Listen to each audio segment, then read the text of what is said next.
డబ్బు, అనారోగ్యం, ఉద్యోగం, వ్యాపారం, అప్పులతో బాధపడుతున్నారా? మీకోసమే లాంచ్ యువర్ ఫ్యూచర్ ప్రోగ్రామ్. నమస్తే, welcome back to Suman TV. Present మనతో పాటు ఉన్నారు 25 ఇయర్స్ నుంచి అమెరికాలో ఉంటున్నటువంటి ఎంఎన్సీ ఎగ్జిక్యూటివ్ వీరభద్రరావు గారు. నమస్తే సార్. నమస్కారం. రీసెంట్గా వార్త అయితే వింటున్నాం, అమెరికాలో మన భారతీయుల్ని ఎక్కడికక్కడ హౌస్ అరెస్ట్ చేస్తున్నారు అనేసి. అది ఎంతవరకు నిజం అంటారు? రానివ్వట్లేదు బయటికి, అసలు మొన్న క్రిస్మస్ కి, న్యూ ఇయర్ కి కూడా వాళ్ళు సెలబ్రేట్ చేసుకోలేదు బయటకు వచ్చి అని చెప్పి కొన్ని వార్తలు అయితే వస్తున్నాయి. మరి నిజమే అంటారా?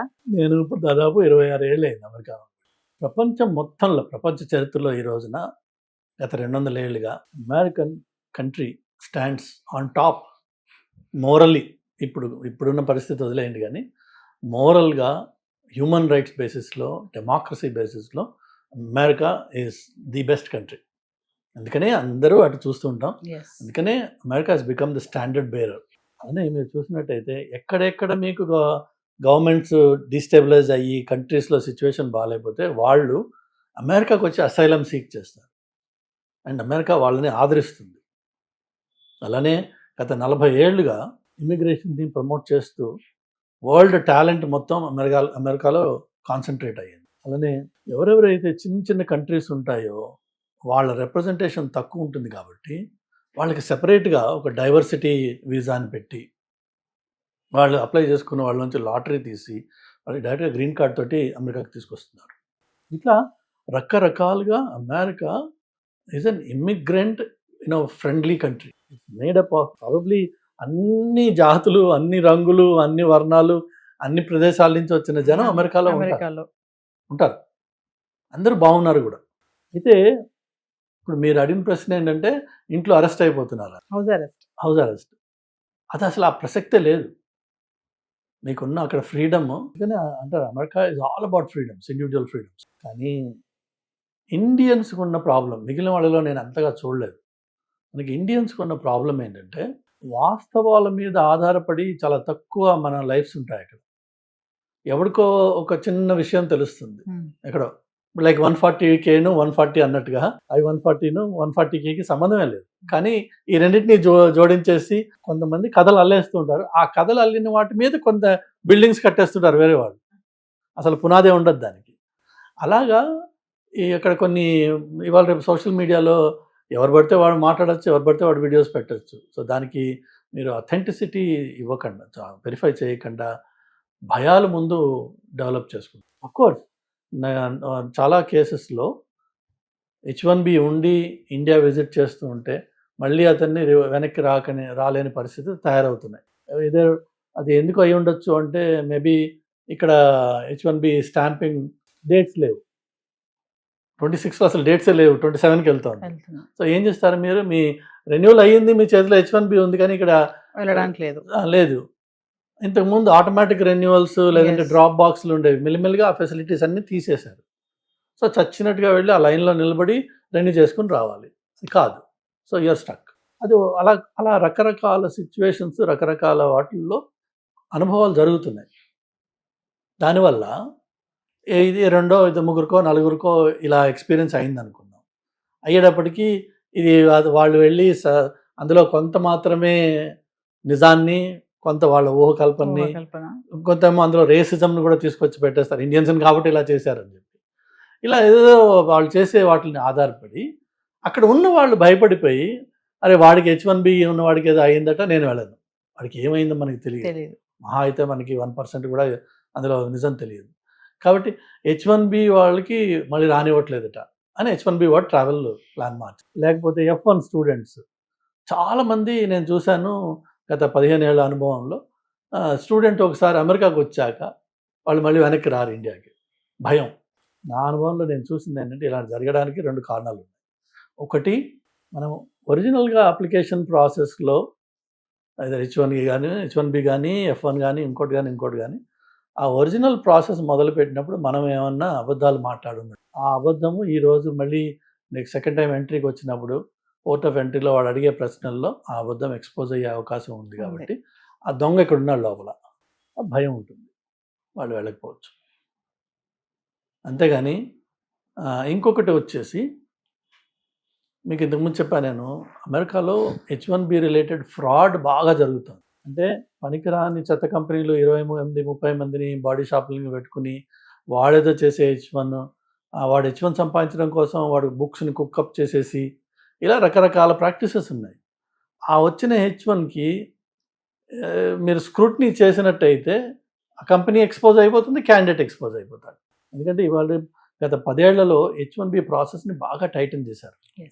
ఏంటంటే for a particular job and a particular లొకేషన్కి మీకు లేబర్ సర్టిఫికేషన్ కావాలి. ఇంతకుముందు అలా ఉండేది కాదు.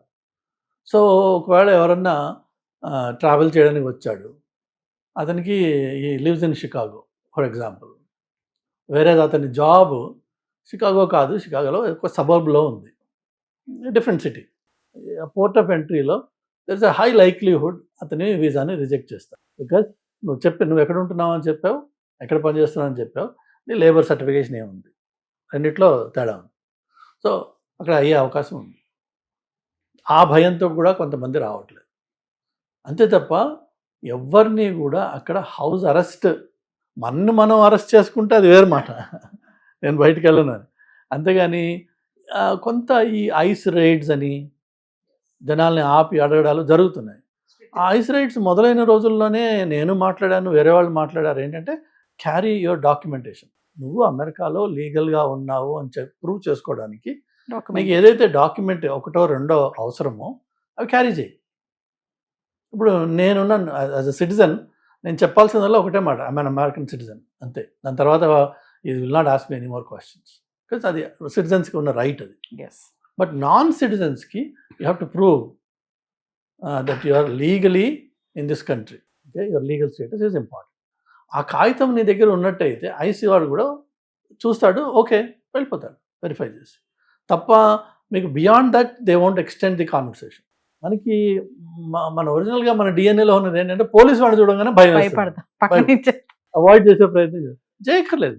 అవాయిడ్ చేసే ప్రయత్నం చేయంగానే నువ్వు దొంగవన్న అనుమానం వాడికి వచ్చేస్తుంది. సో హౌస్ అరెస్ట్ అనేది అది తప్పు మాట. అది మనకి మనం విధించుకున్న రెస్ట్రిక్షన్స్. ఎందుకు అంటే మనం ఈ బయట కథలు వింటున్నాము, ఆ కథల వల్ల భయపడిపోయి ఎందుకు ఈ టైంలో ట్రావెల్ చేసి ఈ కష్టంలోకి వెళ్ళడం అని చెప్పి కొంత ఉంది. దీని వెనక కారణాలు మెయిన్గా ఏంటంటే ఈ ఫ్రాడ్యులెంట్ ప్రాక్టీసెస్. అంటే సొసైటీ బాగా కుళ్ళిపోయింది, మామూలు కాదు. ఆ కుళ్ళు వల్ల జరిగేది ఏంటంటే అందరూ కూడా ఎఫెక్ట్ అవుతారు. ఇప్పుడు లార్జ్ పాపులేషన్ ఇప్పుడు ఎఫెక్ట్ అయింది, ఒక ఎత్తు అది. రెండోది వచ్చేసి ఇప్పుడున్న గవర్నమెంట్ కానీ వాళ్ళ వెనకున్న థింక్ ట్యాంక్స్ కానీ వాళ్ళకి ఇచ్చే అడ్వైజర్స్ కానీ వాళ్ళు చేసే ప్రయత్నం ఏంటంటే అమెరికాని మనం కొంత వెనక్కి తీసుకురావాలి. ఐ థింక్ చాలా ఫాస్ట్గా మనం మోడర్నైజ్ అయిపోయాము. ఈ వచ్చే జనం అమెరికన్ సొసైటీలో ప్రాపర్గా ఇంటిగ్రేట్ కావట్లేదు. అంటే అర్థం ఏంటంటే డల్లాస్పురం అని చెప్పి మన వాళ్ళు ఇప్పుడు ఎక్కడ పోయినా మీకు ఇండియన్ టెంపుల్స్ కనిపిస్తాయి. ఆ ఇండియన్ టెంపుల్ ఏరియాలో మీకు ఇండియన్ రెస్టారెంట్స్ ఉంటాయి, ఇండియన్ షాప్స్ ఉంటాయి. ఆ ఏరియా ఇండియన్ అయిపోతుంది. సో అది ఆ area it doesn't look like America anymore. టపాకాయలు దీపావళికి కొట్టేయడము, లేదంటే బతుకమ్మలు అని చెప్పేసి తల మీద పెట్టుకుని అక్కడ డ్యాన్సులు చేయడము, రోడ్ బ్లాక్ చేయడము, ఇలాంటి కొన్ని అన్ అమెరికన్ ప్రాక్టీసెస్ మన వాళ్ళు చేస్తున్నారు. జస్ట్ బికాజ్ మీకు ఆ నెంబర్ ఆఫ్ పీపుల్ ఉన్నారు కాబట్టి మీరు దాన్ని అబ్యూస్ చేస్తున్నారు. ఆ అబ్యూస్ వల్ల జరిగే ఇదేంటంటే లోకల్ పీపుల్ మిమ్మల్ని అసహించుకుంటారు. ప్లస్ దీపావళికి టపాకాయలు కాల్చినప్పుడు జరిగే నాయిస్ ఏదైతే ఉందో అది జనరల్గా ఎప్పుడు ఉండదు అక్కడ. ఓకే, అమెరికన్ న్యూ ఇయర్ లేదంటే మన ఉన్న లేబర్ డే ఇలాంటి కొన్ని అకేషన్స్కి వాళ్ళు ఒక కంట్రోల్డ్ ఎన్వైరన్మెంట్లో ఫైర్ క్రాకర్స్ డిస్ప్లే అవన్నీ ఉంటాయి, అండ్ దట్స్ ఎ సెలబ్రేషన్. అంతేగాని ఇళ్ల ముందు విచ్చలవిడిగా ఎవరు పడితే వాళ్ళు ఏ టైంలో ఆ టైంలో టపాకాయలు కాల్చడం అనేది జరగదు. మనం చేస్తున్నాం ఆ పని. చేస్తున్నందుకు ఎక్కడెక్కడైతే ఇండియన్స్ డామినెంట్గా ఎక్కువ నెంబర్లో ఉన్నామో, ఇప్పుడు ఎడిసన్ న్యూ జెర్సీ ఉంది. అసలు దీపావళి టైంలో మీకు ఒక రోడ్డు ఉంటుంది, అక్కడ చూస్తే మనం అసహించుకుంటాం. ఇదా ఇండియన్స్ అమెరికాకు వచ్చి చేసేది. ఈ డాలస్ అంతే. అసలు డాలస్ని డల్లాస్పురం అంటే ఏంటి అంటే మీకు ఏమైపోయింది అంటే అమెరికాకి వెళ్ళడము ఈజీ అయిపోవడం వల్ల దానికి ఉన్న గౌరవం మీరు తీసేసి అదేదో మన అత్తగారి ఇల్లాగా చేసి ఇష్టం వచ్చినట్టు వేషాలు వేసేటప్పటికి ఆటోమేటిక్ ఈ రోజున నష్టపోయింది ఎవరు? మనమే. సో ఎప్పుడైనా సరే మనం వేరే వాడి ఇంటికి వెళ్తున్నప్పుడు అక్కడ ఉన్నప్పుడు వాళ్ళ పద్ధతులు ఏంటి ఎస్ అవి నేర్చుకుని వాళ్ళతో మనం ఎలా ఇంటిగ్రేట్ అవుతాం, మనం ఎలా ఇంప్రూవ్ చేసుకుంటాం, డెవలప్ చేసుకుంటాం, ఆ సొసైటీలో ఉన్న మంచి విషయాలు ఏంటి అవి ఎలా నేర్చుకుంటాం, అవన్నీ ఆ ప్రయత్నాలు ఉండాలి. కానీ ఇక్కడ దరిద్రాన్ని అక్కడికి తీసుకెళ్ళి పెట్టుకుంటే నీకు దీనికి దానికి తేడా ఏంటి? అది ప్రాబ్లం.